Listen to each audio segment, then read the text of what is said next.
$50,000 came in 1 week. A simple metaphor, you've got 2 ears, 1 mouth. Your communication needs to be proportionate. Jason teaches coaches, consultants, service providers how to create content that pre-sells clients so they're already sold before they hit the funnel. This episode is about persuasion, identity, attention, and why the best marketing never feels like marketing. If we can't spotlight the gap, we can't then sell to then fill it. And our best marketing angles come from listening to them and hearing what their specific concerns are. So how do we move someone from curious to satisfied shopper and beginning to look at it from more the angle of what are the linguistics? What are the right words in the right order at the right time? In a world full of marketers teaching systems that they don't even use, using softwares that they don't even use themselves, Jason built his entire business on ClickFunnels. This is Jason Linett.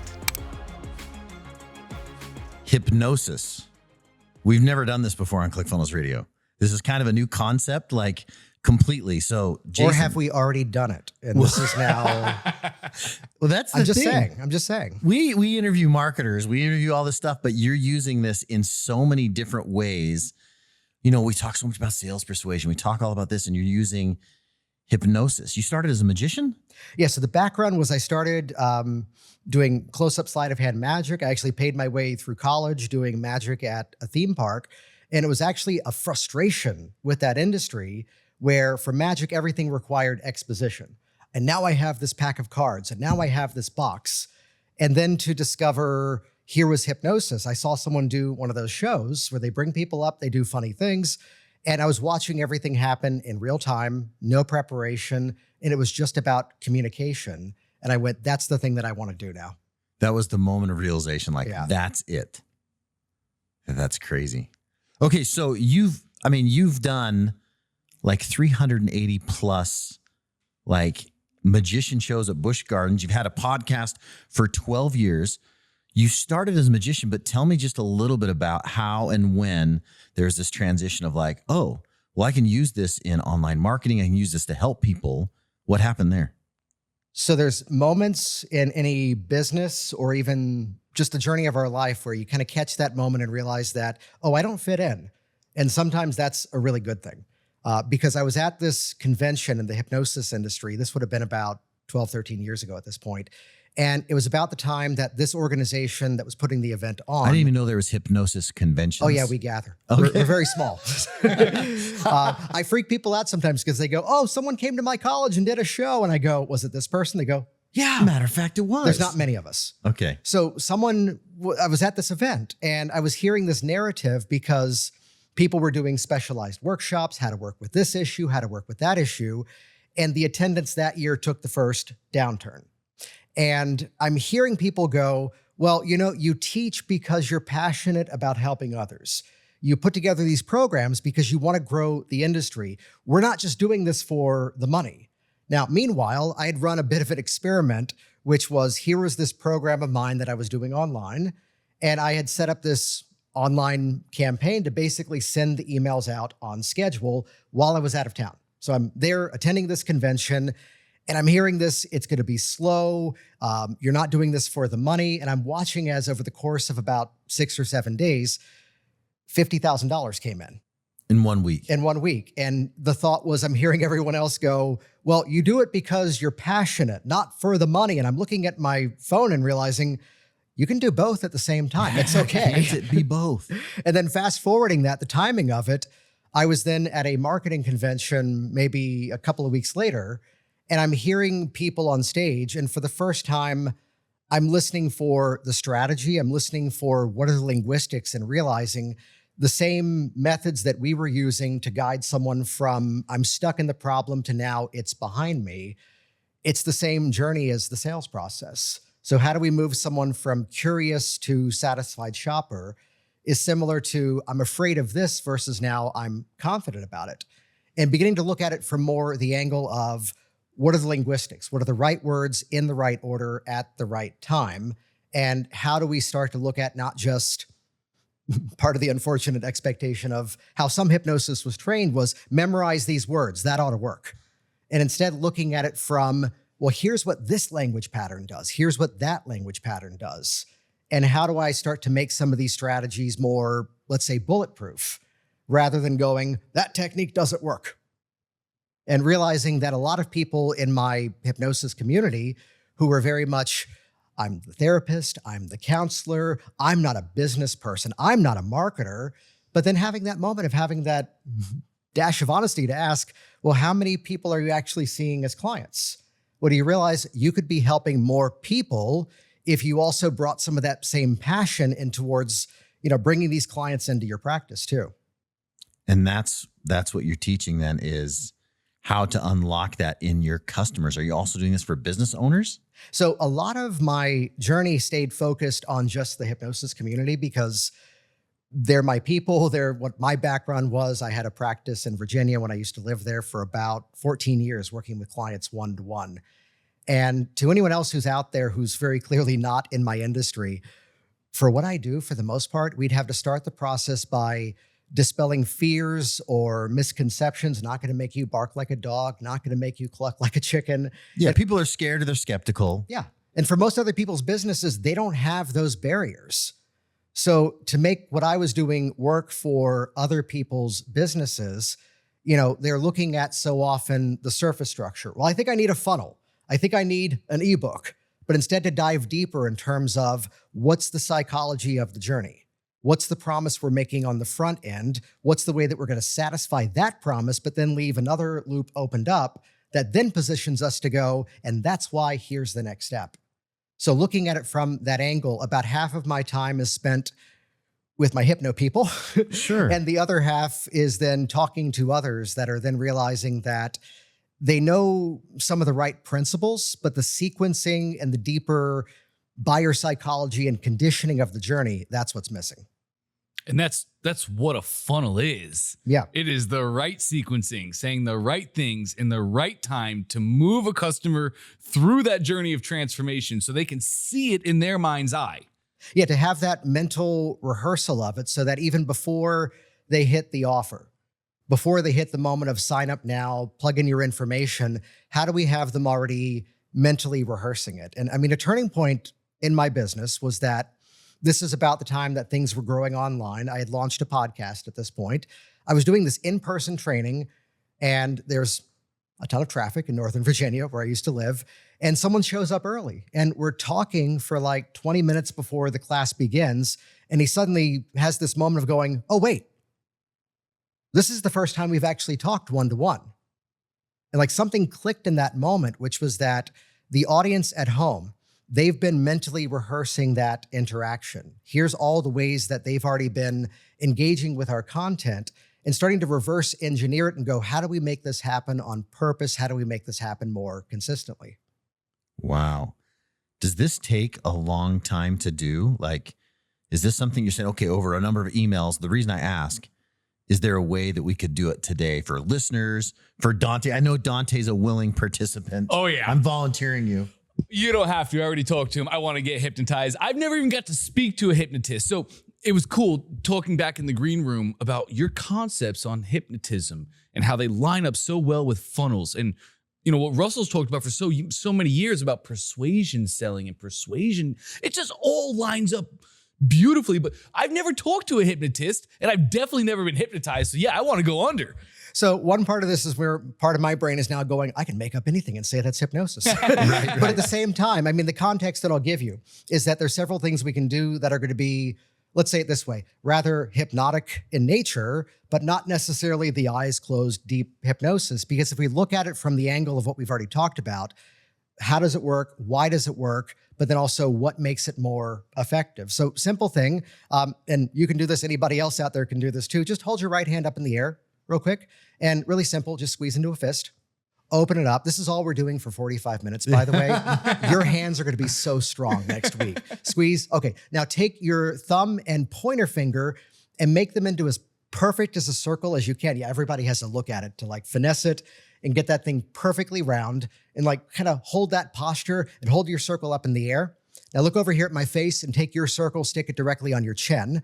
And throughout this process, it's very important to remember, yeah, your chin's down here. That's your cheek. He hasn't played much Simon Says. Keep going. Yeah, okay, now I don't do that to say gotcha, but gotcha. But let's talk about this real quick. You saw every action I did. Yes? Can I take it down? He's still holding it there. This is where I'm realizing I'm not going to work hard today.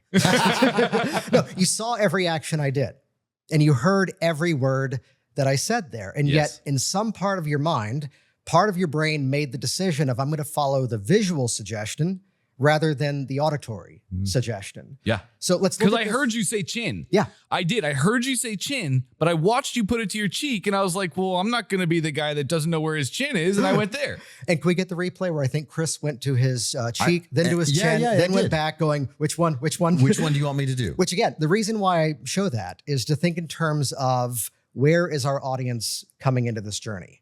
Now, let me point out a big thing that I didn't do there. I didn't say, in a moment, I'm going to tell you to put your hand on your chin, but instead it's going to go to your cheek. Of course. Because the moment I would say that, the brain is now getting into this oppositional defiance. Sure. And going, oh yeah, watch this. Yeah, you won't win. So it's where in sales, in marketing, in the messaging, how can we bring people on a journey where these things begin to happen more organically? As opposed to, okay, this would have been a great story if it worked. There was a time I saw someone speak and he goes, some of you are concerned that at the end of this presentation, I'm going to try to sell you something. Don't worry, I will, and you're going to buy it. And then he did the pitch. No one went to the back of the room. So he did everything else wrong. Good, decent price marinade or offer marinade. It would have been amazing if it worked. Right? Yeah. Instead, though, it's a really great story now. I was the spectator. But it's to look at how if we are being abrasive about it, if we are trying to be too in their faces, if we're earning the right to do that before we even go for the result of that. It's where an easy principle in terms of influence, persuasion, I'm just going to put this into the term of effective communication. If I can explain something in advance, the brain is going to hear it as education. But if I have to explain something after the fact, no matter how well you do it, it's going to come across as an excuse. So how can we start to knock down many of the objections, many of the yeah, but concerns along the way, and have it be their belief system rather than because I said so? Well, how do you know what all their concerns would be like? We do spend a lot of time in this. A perfect webinar is a great example of this, right? We try to overcome usually there's 4 false beliefs. There's, okay, they believe in you as the, deliverable to actually give them the vehicle that they're going to do. But then there's an internal false belief and an external false belief. So we try to crush those. But there's a lot of others. And if you're not doing a live presentation, are you still doing this on the pages, et cetera? And how do you know what false beliefs or what you have to overcome? So a couple of answers here. One would be the simple metaphor. You've got 2 ears, 1 mouth. Your communication needs to be proportionate. So we are consistently, even when someone buys something, they typically say, once you get the sale, stop talking. It's where as soon as we have a yes, we're then often asking questions to go, hey, what was it about this that, made you say yes? What was it you were also looking at? What were your concerns? Or even how we're doing a bunch of surveys at times, even in my businesses. And our best marketing angles come from listening to them and hearing what their specific concerns are, and then utilizing that to then begin to address it. The unfortunate thing is that so many people, yes to everything you said, and on top of that, they're looking for more, this is unfortunate, they're looking for more reasons to talk themselves out of something. Yeah. Rather than they're looking for reasons to talk themselves into something. Absolutely. And sometimes you have to own those objections as soon as possible. I have a program called Attract Pre-Sold Clients. And it's where part of it was about always the 3 words together: ethical, sales, persuasion. And we had to always put those 3 words together. And if it was ever an ad, the first sentence always had to be, no, it's not about tricking people or manipulating people. It's helping people to amplify what they want so that they can get it. And they already want it. Yeah. If we didn't say that from the start, then the first comments on the ad would be, yeah, but this is that. Or we also help my hypnosis community to build websites and funnels. And by listening, the headline on the page has to say, just because you already have a website doesn't mean it's consistently getting you clients. So it's just by being open to that. And actually the story that best illustrates this is it was one of the Mexico events with ClickFunnels. Sure. And I forget the way that I used to talk about it. And I've now since replaced it, which means the previous draft sucked. So the better one. I was at a table, it was late at night, and I was talking about how most of the content that people create, and especially now with a lot of AI slop hitting the market, a lot of content is just completely useless. It doesn't create any sense of clarity or contrast. It doesn't move people. It's just kind of there. And again, I can't remember the way that I used to talk about it. And it was the moment where I just simply said at this table, well, the way that I see it is that so many people are just blasting this content confetti cannon and publishing anything and everything. And then like confetti, it hits the ground, to which then nobody picks it up, nobody looks at it, nobody reads it, no one watches it, and ultimately then nobody buys from it. But then the moment was, I was at this table, it was people at the table over there that then turned around and go, wait, what was that? The canon thing? The content canon? I was like, ooh, that's the hook now. Got something. That's it. Well, the origin behind the sales persuasion side of things. I was speaking at an event, 3,000 people in front of me, really cool moment. I forgot my words. And what was it? From Steve Carell on The Office. Sometimes I just start talking and eventually I figure out what I meant to say. I started doing that to try to get myself back on track. And what came out was, it's that moment where you know your business can absolutely change people's lives. But the problem is, you don't yet have the right words to consistently inspire people to take action. And I felt the whole room lean in. And the immediate thought was to go, oh, that's what I'm doing now. Let's do that instead. Yep. You make a very interesting point here, the confetti cannon. You're telling me this, I have this epiphany. Like, yes, a lot of people will go out and they'll like just shoot this thing off and it falls to the floor. But you were doing a similar thing, maybe without knowing it.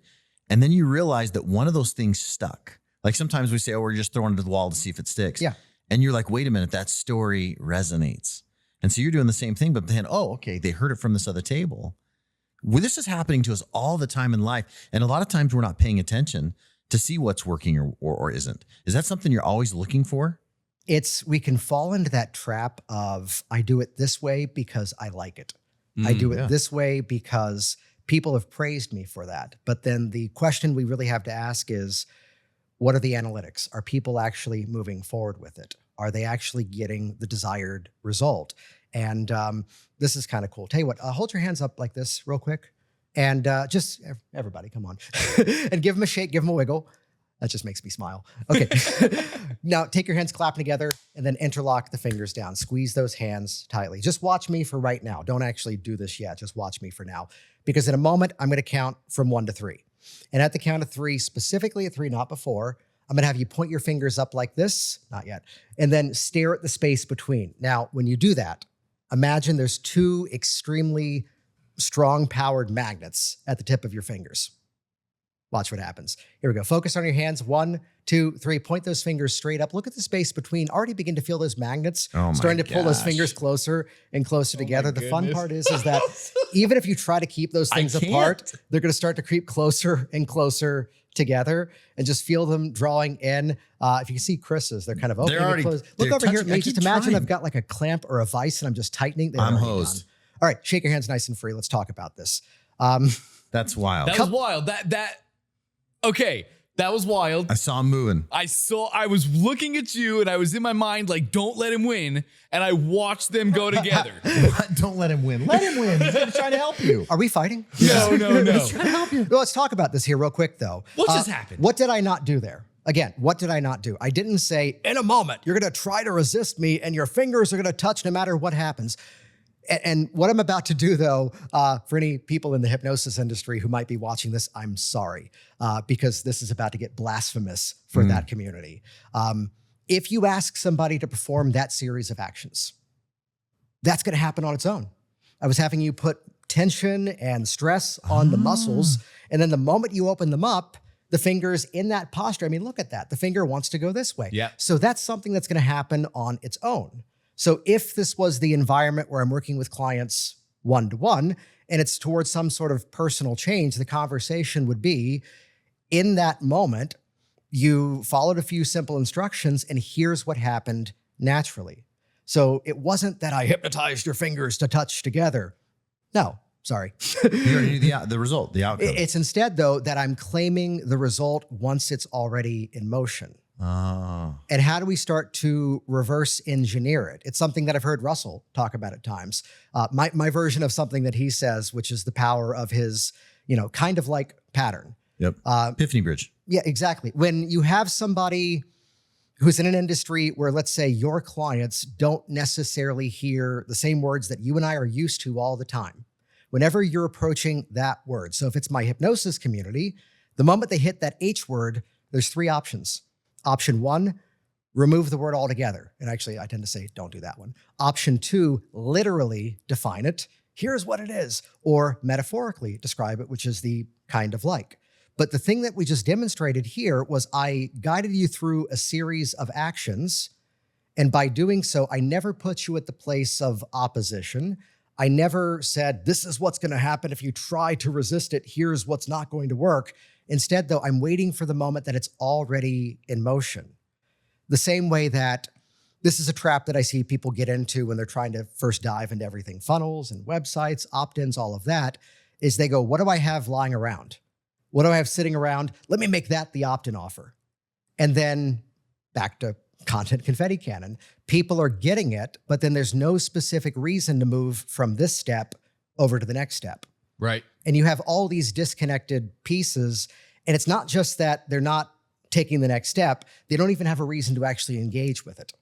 So they're not actually downloading it, opening up, getting the result here.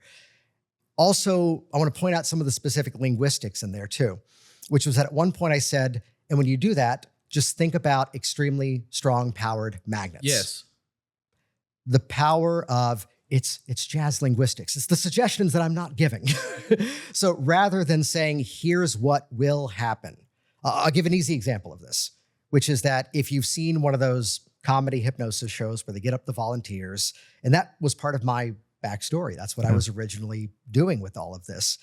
If I got up there and said, in a moment, you're going to discover you're sitting on a beach, it's getting really, really hot, and you're going to want to fan yourself to keep yourself cold. The way that most hypnotists would handle that moment would be to say, that's right, take your right hand, start to fan yourself really, really fast. That's how you cool yourself off. Which the disclaimer I'll put into this is a little phrase, depending on the skills of the hypnotist. At that point, that could just be Simon Says. Versus if instead I said, I was working for corporate groups, I was working for public schools, and you're at this public beach, so you've got to keep those clothes on. You'll hear why I said that. To then follow it by, and you've got to find a creative way to keep yourself cool. And then I shut up. I stopped talking. With that ambiguous phrase, I could have 20 people up there all doing 20 different things. Yeah. The same as how can I, with a one-to-one client, give them the experience where now what they're discovering along their personal change journey is what's right for them. Pay attention to what you notice between now and the next time we meet. Just notice what's different. And we'll talk about that next time we're here. That phrasing, notice what's different. What was I not saying? Find the places where this isn't working. Yeah. Oh, it worked here. It didn't work there. Versus notice what's different. Yeah, you're setting them up. And it's allowing them recognize to bring something their own subjective experience into it. And back to the question you asked a little while ago, as I'm getting the feedback from people as to here's what I was noticing, here's what the change was, we can even do this inside of the things that we sell, where at one point I had a step of a program where it was actually positioned as the bonus. And people said, oh, I found this. This is what I needed. And we're like, oh, wait, no, that's the first module. Let's just reorganize this thing. And it's all of this is just based upon effective communication. And how do we start to build these feedback loops? But the key is, how do we make it so that people are having their own unique experience rather than saying, you're going to get this result, you're going to get that result, you're going to get this result. Anybody who works with people in a business offer, you can't say, book more clients. Because there's people out there who the problem is they've got too many clients and they want more of the right clients. And that actually means they want less. So how do we look at the language and find the ambiguities and let people put their own story into it and then If we're teaching in a framework style, let them find the places to then make it their own. Well, I'm thinking right now, I'm thinking of Leonardo DiCaprio, I'm thinking Inception, right? Is this idea of like, everybody has their agency. We just have to find out first what they want and then help them overcome excuses to get it. Like this Inception idea is like, oh, I came up with this idea. Jason didn't tell me to do it. I want to do it. Is that what we're doing here? So the biggest part of that is embracing the fact that from a content creator standpoint, from a course creator standpoint, not everybody buys for the same reason. And one of the places where I first came to really appreciate this was working with a husband and wife, and they were both quitting smoking. And just as this experiment, almost for my own, let's call it appropriate amusement, was I kind of fired away and conditioned this one suggestion that as a result of today, the cigarettes have zero appeal to you. But I left it at that ambiguous phrase. As a result of that, she couldn't care less about them. She goes, you know what? I'm noticing them, but I just now know it's something I used to do, and now I don't have to. That's it. He had a full-blown aversion to it. I can't stand the smell of it. I can't be around it. Wow, how did you do that? And I'm looking at the actual session. It's like, I just used the phrase, they're going to have zero appeal to you. So not everybody buys one of our offers for the same reasons. So to even say, become aware of the changes that you're now creating in your business. And we see them already, as Dante's doing, beginning to nod their head, and the power of then asking the follow-up, what does that mean to you? And it's now getting from them what that outcome is. This is very interesting. You're suggesting to them the outcome maybe, but then you're also giving them the freedom to choose how that is, especially in your smoking example. Like they knew, okay, this is not going to have an appeal, but then they came up with that narrative of what that meant or how that was processed. Is that what you're saying? It's creating the space where now the change is possible, but then inside of that, allowing them to have their own unique experience. Because, with storytelling, they're going to align with our stories. They're going to have their own stories. But the key thing is that then eventually it has to become something that is meaningful to them. And it's where, sometimes in the journey, if we tell somebody that something is important, it might be accepted. They might hold on to that. But if we give them the opportunity to then discover why it's important for themselves. Right. When they have that conversation and somebody shows up and they realize, I don't have to do all this heavy lifting of the sales. These people are already coming into this. And by the time they get to this step, they're ready for it. They've already made the decision, and I don't have to jump through as many hoops. Yeah. And the question then becomes, well, how do we start to do that on purpose? And how do we make that a consistent outcome? Like in your no smoking example, you didn't give them that outcome of like, you're going to hate the smell of cigarettes. You won't be able to stand the smell of cigarettes. You just said you will have an aversion to them. And then you're saying they came to that conclusion on their own of, oh, I can't stand the smell. Is that what you're saying? I gave one generic suggestion. They're going to have zero appeal to you. Yeah. And then the interpretation of that then became their own. And that's something that they can then own because they did it. Then after the fact, I can go, well, maybe, and this is a maybe here, maybe for her intention of this was that I used to do it and now it doesn't mean anything to me. And the thing that he needed, though, was what he filled in the gaps of. So how do we start to leave our communication, intentionally ambiguous enough so that now they put themselves into the journey? Which an easy strategy for this is start to become aware of your own sensory language. We all naturally adapt ourselves towards more, visual language or auditory language. There's a time I was at a coffee shop and I'm hearing the couple having this argument. No, you don't hear me. No, look. And I'm like, there's the problem. I just heard it. And it's to start to be aware of how we in communication refer to these as representational systems.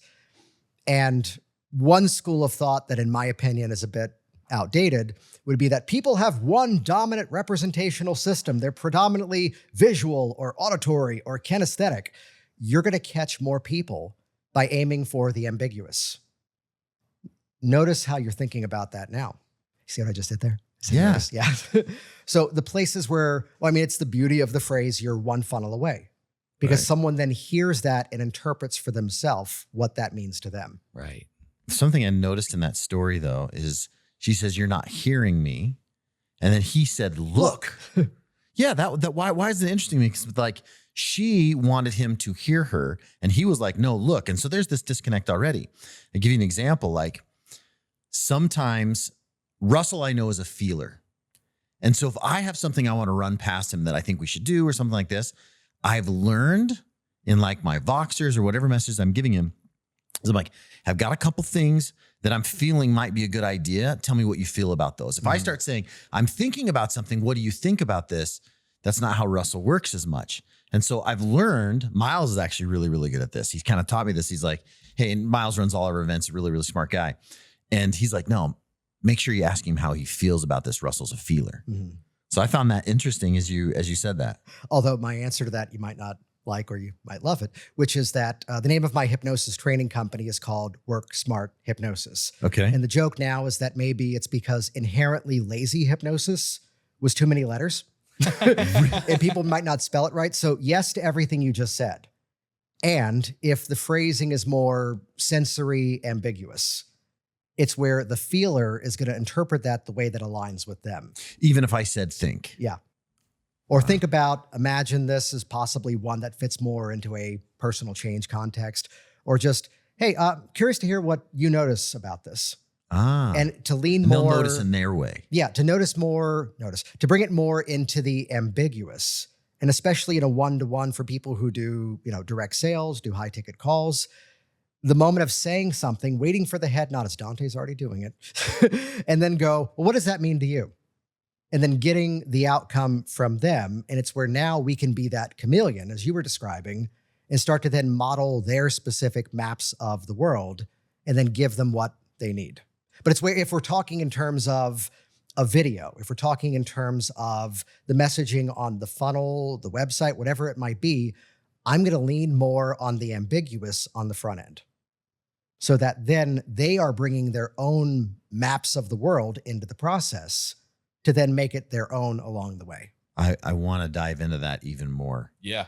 Because we've talked a lot psychologically how this works and in generalities.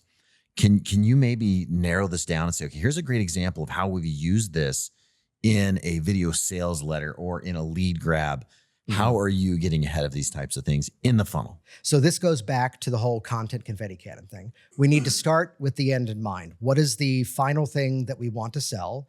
What's the journey that we know we need to take them on? And chances are where they are in their journey, they're not telling themselves the story, I need software. They're not telling themselves the story, I need a 6-week program. No one's lying in bed 2 a.m. going, you know what I need? I need a hybrid consulting program with an online course and 7 calls and these deliverables. No one's saying that. Yeah. And so let me sidestep it, then we'll come back on track here, which is that, should I talk about this? Okay, let's go there. There's a thing that I would do with my clients, one-to-one for personal change, which the strategy to listen for here is I am completely replacing their internal roadmap. Because there's a principle in hypnosis that's often credited to a guy by the name of Milton Erickson, which if you've ever heard of NLP, Neuro-Linguistic Programming, the 2 guys who did that, it was a human behavior modeling experiment. And in the first phase of things, they were modeling 3 therapists. One of them, Milton Erickson, was a hypnotist. So the metaphor is that, or the riddle is that technically all of this hypnosis stuff fits inside of NLP, but NLP was about modeling, so it goes off in other directions. I'm going to say nice things about Milton Erickson here, but I believe this is a concept that goes further back than him. Whenever somebody is doing something for the first time that they've never done before, what's the internal story? Am I doing this right?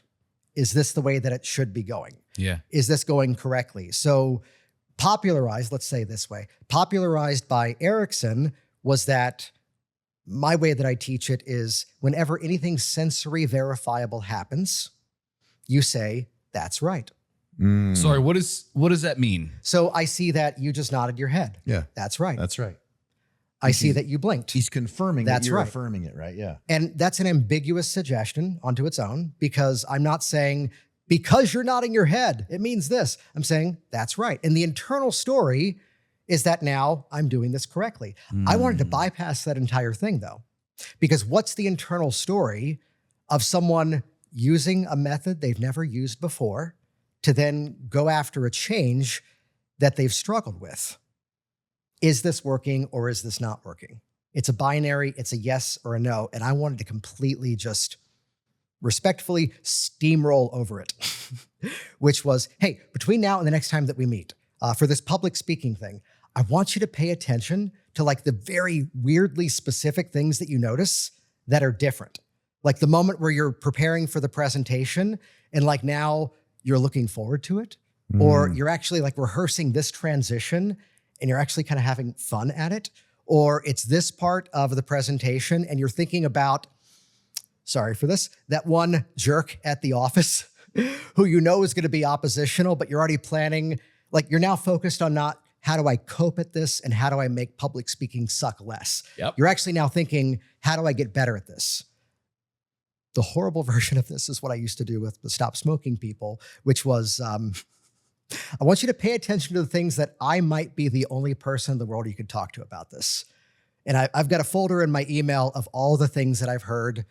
The morning bowel movement is going better since I've quit smoking. I'm actually reaching for this junk food, but now I'm realizing I don't even like it. But what am I doing here? I am diving into the oddly specific experiences and forcing their awareness to find all these intricate moments and notice and celebrate those things rather than the filter of, it worked, it didn't work.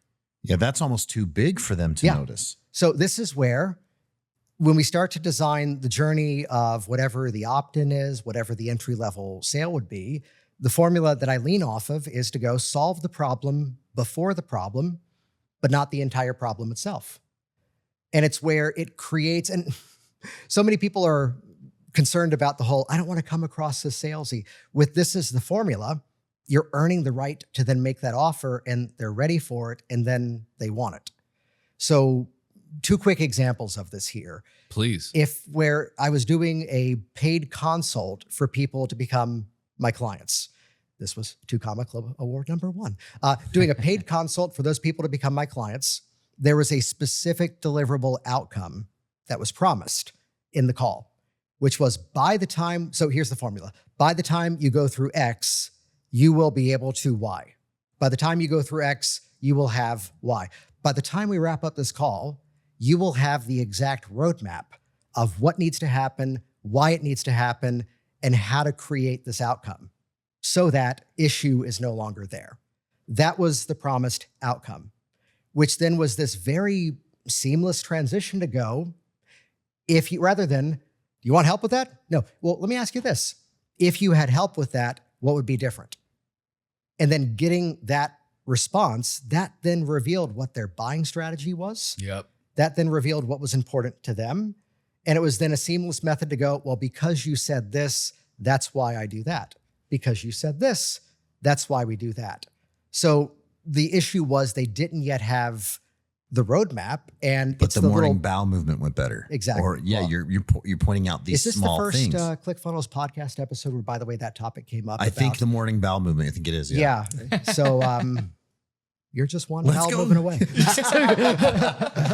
that's so interesting. Yeah. I mean, it is. It's those small little things that you notice, and then they can say, okay, this is working based on. It's a really weird example, but that's going to anchor for them. Well, let's look at this too from something a little bit more tactical then, which is where if I was putting together something that was more self-guided, how do we, the metaphor that I use is the arcade game with the claw. Yep. And it's going to reach down, it's going to grab something very specific. So to look at it from a business standpoint here, it's what I did for 2 Comma Club Award number 2, which was then teaching. How many are there total? Now you get 3. Excellent. Nice. Teaching. Congrats, man. Excuse me, I have an itch. Yeah. Okay, now these chairs just. Yeah. No, it was that moment of being able to say to the audience, you have people who are no showing to your client sessions, people who are booking calls and not showing up to the consult.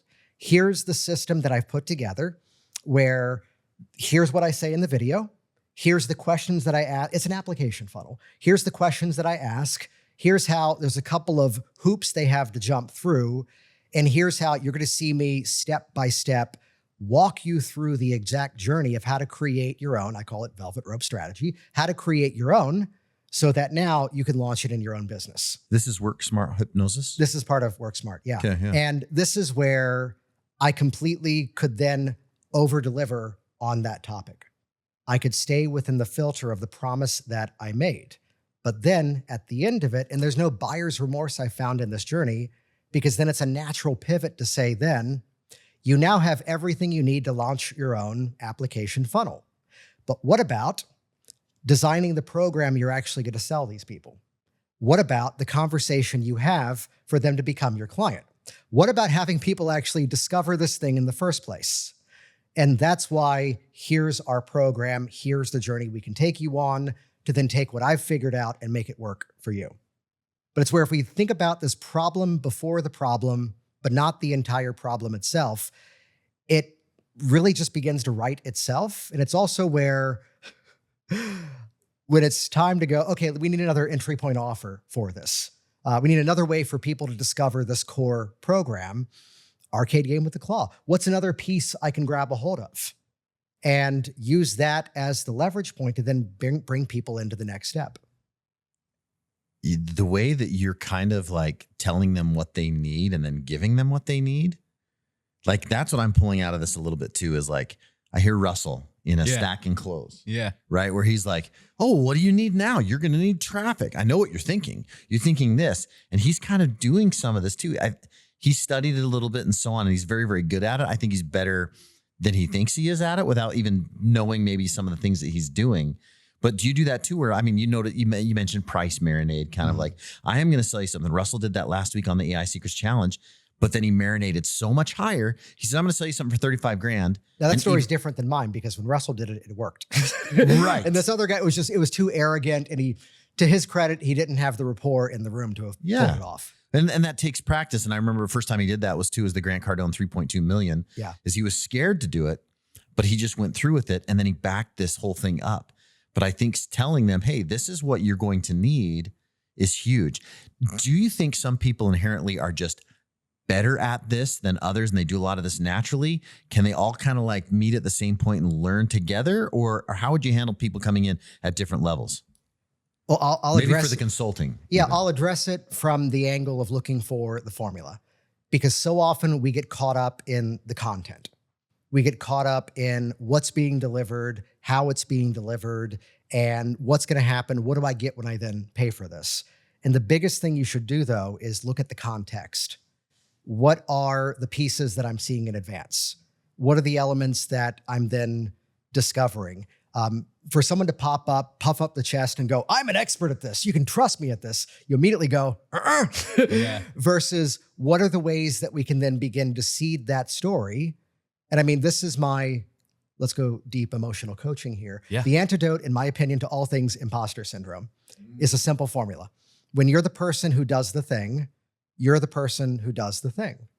And how do I then tell the story along the way that here's what I've done, here's what the stories have been, here's what I've actually created, which this is, by the way, always going to be the better route, because every industry is going to have the wannabe expert swooping in, zero background, trying to claim some sort of authority that they don't yet have.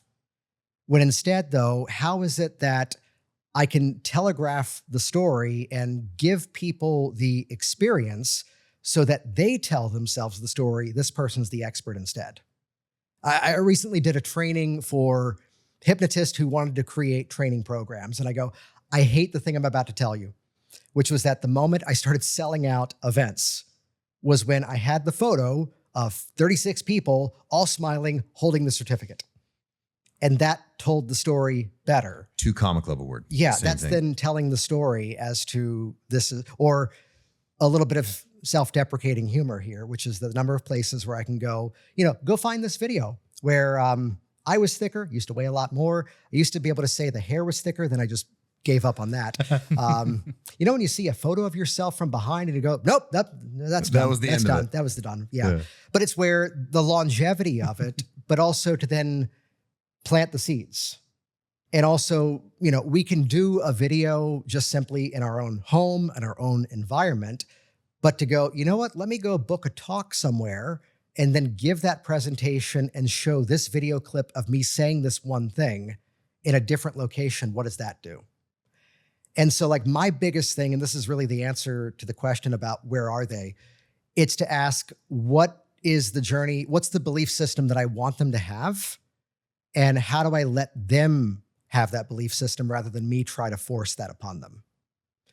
And from a coaching and even from a self-change perspective of it, there are many people, myself included sometimes, where we're convinced here's why this works. But then someone from the outside goes, no, here's why it works. And we both might be correct. But you may not have considered it, right? Exactly. But to go, how do we make that? Okay, so back to stage hypnosis. There was a moment that I would do in a program, and this is something I retired myself from doing that in like 2016, 2017. And there's a moment that happened in my program where you're on a beach, it's getting really hot, find a way to cool yourself off. Hey, now the clouds are gathering, it's getting cooler out here, the wind is picking up. Oh, and you need to find a way to keep yourself warm. And all I would say is the person next to you is really warm. Grab a hold of them. That's the way, and they're all hugging onto each other. And then I would say, and here's the other thing, the person next to you is even warmer. Now, get this, somehow the biggest guy, I'm only 5'4", and I'm about 125 pounds. I'm small. So the biggest guy, somehow, as luck would have it, he would always be all the way on the far right seat. My row of volunteers, he'd always be on the right side. And wouldn't you believe the luck? Every single time, he would grab me.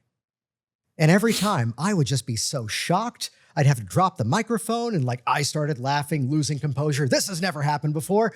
When that happened every program. Really? But it was a moment that happened by accident one time.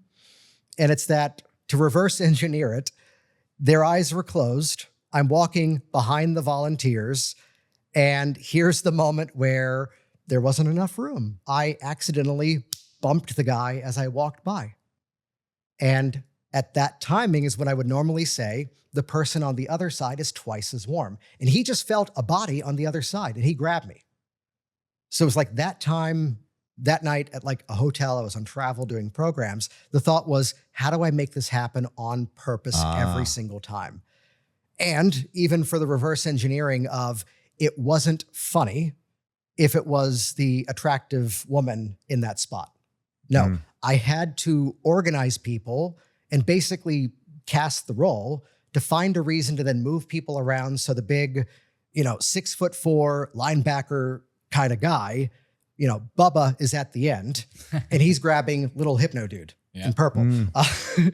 It's going, how do we create this on purpose? So the story from earlier, the student going, I feel like I already know you. And going, how do we make this happen? How do we orchestrate this intentionally? Super smart. Tell you what, we've been talking about marketing. We've been talking about content creation. Show is better than tell. Okay. Dante, can I give you an experience that I know you're going to be talking about later this week? Yes. Are you left-handed or right-handed? Pretty ambidextrous, actually. It doesn't matter that you can breathe underwater, but that's perfectly okay. That's funny every time. Take your left hand, hold it straight out in front of you. And for right now, just in a moment, I'm going to count from 3 to 1. Right at the count of 1, you're going to close your hand into a fist, okay? Okay. So here we go. 3, 2, 1. Close the hand down. Let your eyes close. Because all I'm going to do is I'm just going to count forward, beginning with the number 1.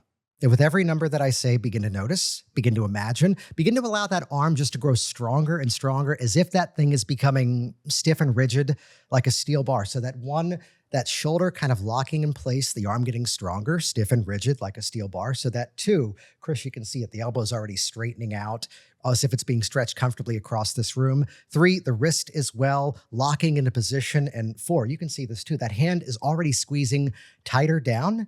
So that notice now that even if you now try to bend that thing, it gets even stronger. This is kind of a cool sensation, Dante. The more you try to bend that thing, it gets even stronger. Feel that tension, feel that stress, because the rest of this process is about your mind, not necessarily your eyelids. Because check this out, let your eyes open. As you look at that arm, it gets even stronger. Try now, it gets even more solid, stiff and rigid, like a steel. But now what does that feel like? Describe that. Locked. Yeah, try now, it gets even stronger.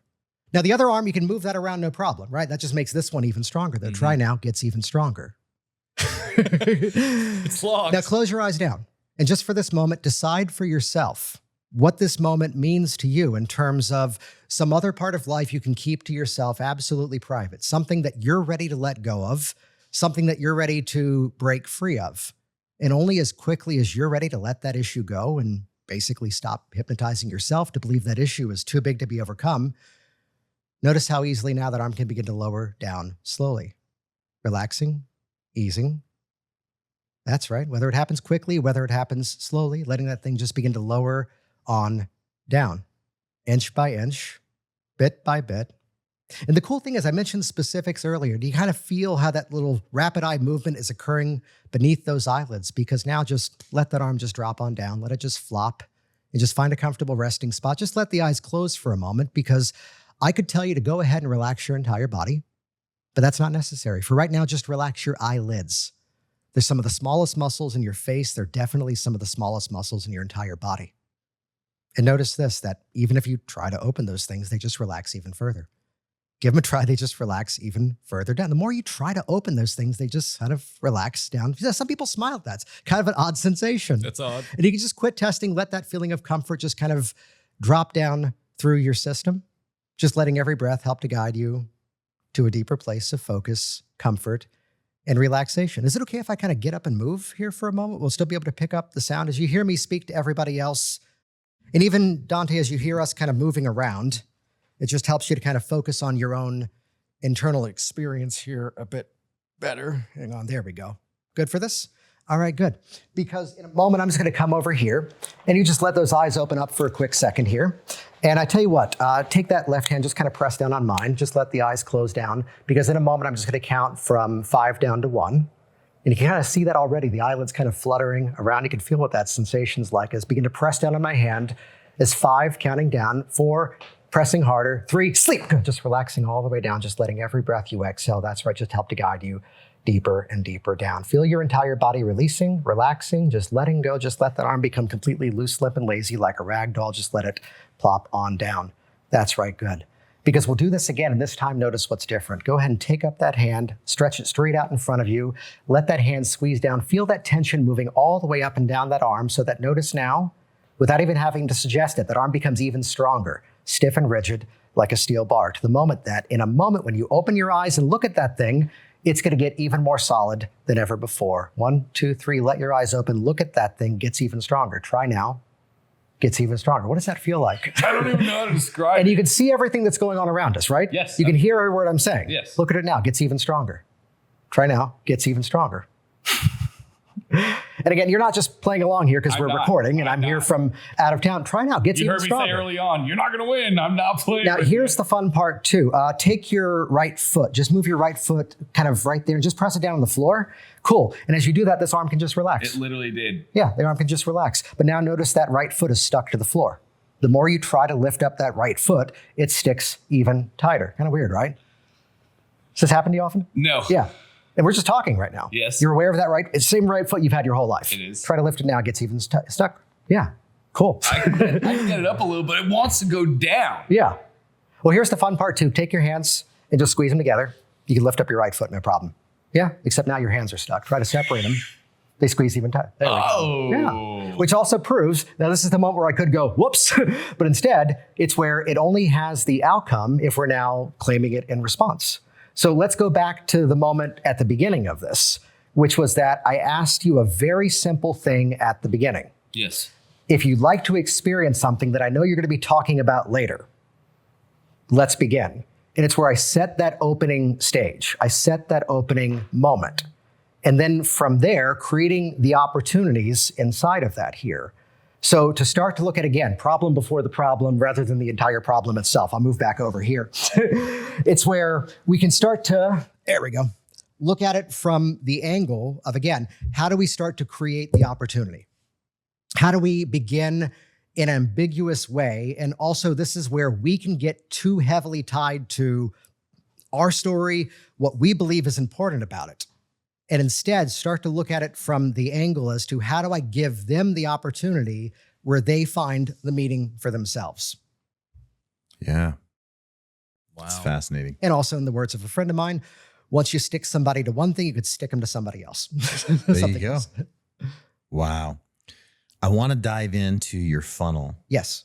for a second, because a lot of people watch Beat Bobby Flay, right? And what happens is you got all these chefs from everywhere and they come with their best thing. You know how you're doing all this stuff, and it was their signature dish, right? You have your signature funnel, right? And I would just love for you to unpack that a little bit more. So this is the Work Smart Hypnosis. You mentioned that it's an application funnel, this one, or was that the other funnel? That's for when I was primarily working with clients one-to-one. Got it. Okay. So Work Smart Hypnosis.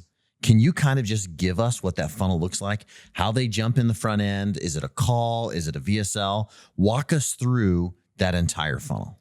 Because this is like a micro niche, by the way. This is like so finding something very specific. Hypnosis is already a small community, but then my specific audience, for the most part, are, for that community, people who already do the work and are realizing that business could be better. That's the audience that I'm speaking to. Okay. And again, this goes back to the topic from before, which is they're not lying in bed 2 a.m. going, I need a consulting program. I need a website service. I need to learn how to build my own funnels. It's instead, same formula from before, arcade game with the claw. I'm going to reach down and grab a hold of something very specific. And to branch off of some of the demos we've done and some of the linguistics here, it's that there's 2 things that, in my opinion, need to happen for the front end to work. We need to represent 2 concepts, clarity and contrast. So the moment we can land a belief shift and they can start to think about things from a different angle, that's where we're already starting to, let's use the careful word here, of indoctrinate. We're beginning to shift their belief systems. So admittedly, for the various programs in that world, they most often come in by way of content, thanks to a podcast I've done for about, at this point, 12 years. Yeah. But then everything is on the front end leading into these micro offers that are, again, designed to solve one specific problem. And I have to smirk at this because I saw someone the other day talking about how, oh, if you see somebody using the linguistics of, it's not about this, it's actually about that, that's a telltale sign they're using AI. Like, no, that's actually effective writing. Yeah. And the difference is now they're writing sucks less because something is helping them to do it better. So how do we change the roadmap? It's not that, oh, you just need to charge for your consults. It's not just that you need to, make people pay in advance. No, you need to have the whole system so that now people answer the right questions and they only move forward when it's right for them. That's what became what I now call velvet rope strategy, which was one of the entry points into the program. The side note to all this is I learned years ago, let me create my program, let me create my core offer, but let me make sure every individual module stands on its own. So I can lift up that one part and go, here's the solution for this. Similar to this, there's another entry point, which is a thing that I call group session machine, which is that a lot of people in my industry are going, I don't want to do the one-to-ones anymore. I want to do groups instead. And it's not just for the sake of not this, that. It's to go, well, let's look at the strategy here. It's not a this or that. What's the way that you can do the group session and be profitable on the front end so that now the people who are looking for more premium services then upsell themselves into your core offers? Right. So I'm really, admittedly, running the same strategy over and over here to go arcade game with the claw. What's the problem I can solve for them in advance?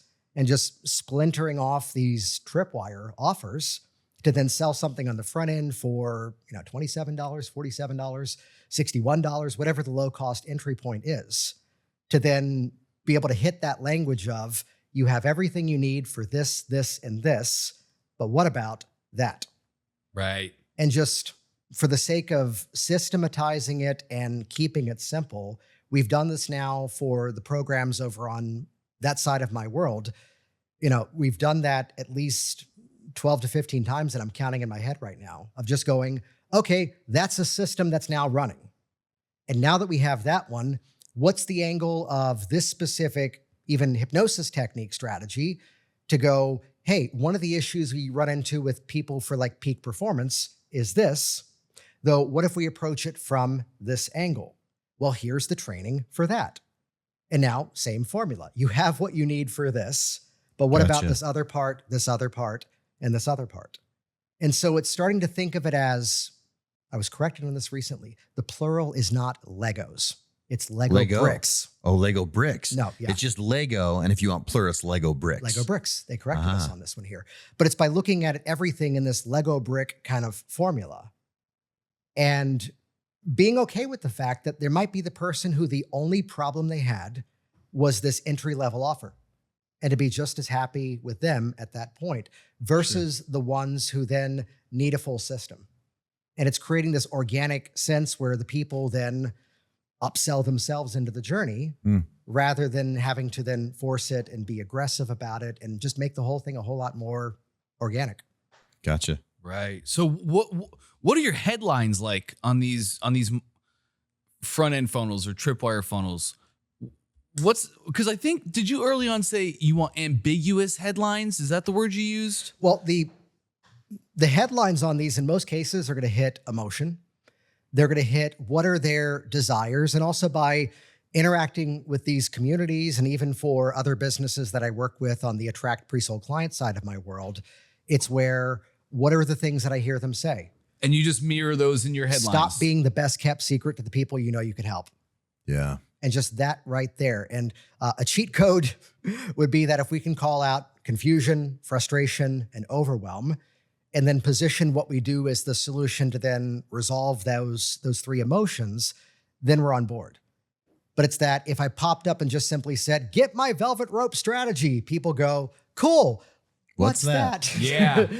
Versus giving them that experience and talking to them in that moment where, what do I hear them talk about? Here's the person you're noticing in your local community who is not as passionate about as you are about helping people, and yet their business is thriving.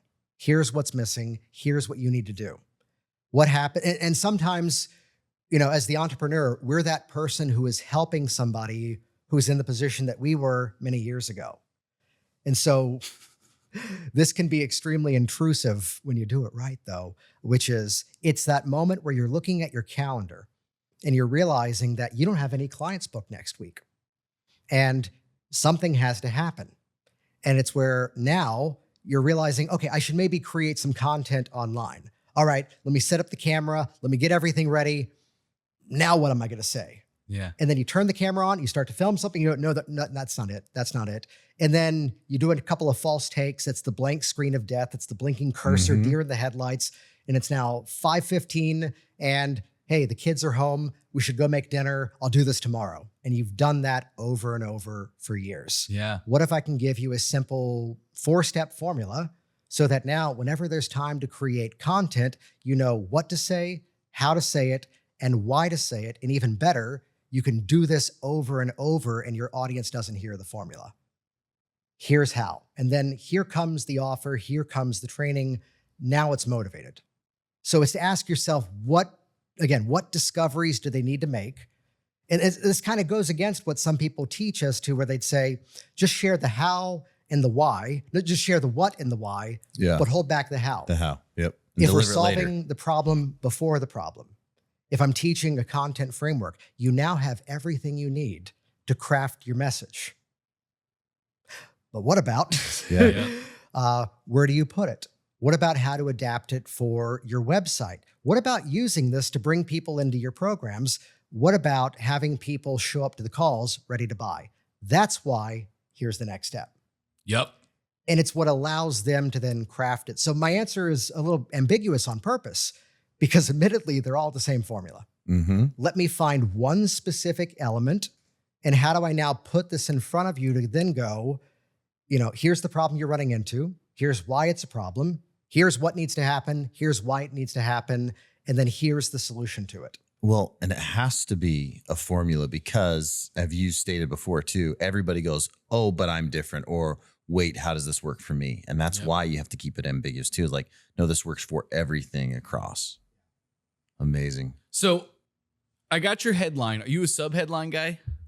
Always, yeah. Yeah. So headline is the curiosity, and then sub-headline will be without or just like, yeah, perfect. Then, so below that, do you use a video?